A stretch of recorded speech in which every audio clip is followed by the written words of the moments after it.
Qabrga qo'ygandan keyin Alloh taoloning qudratini qarang. Jasadni qabrga qo'yyapmiz, hech narsani sezmaydi u. Lekin nimani sezadi? Ustiga tuproq tortilayotganini sezadi. Gum qilib tashlanadi-ku.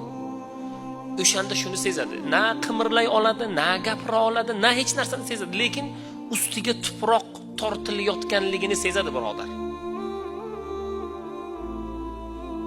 Qabrga qo'ydi, ustiga tuproq tortildi, jamoat ketdi. Munkar nakir keladimi savol javobga? Keladi.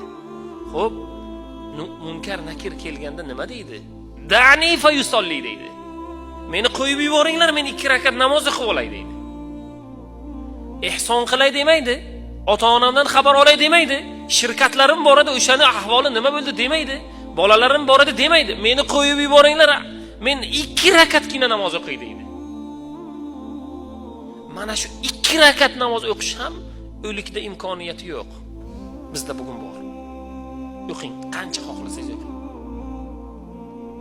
Peshonani sajdaga qo'ying, Robbimizdan yolvorib so'rang.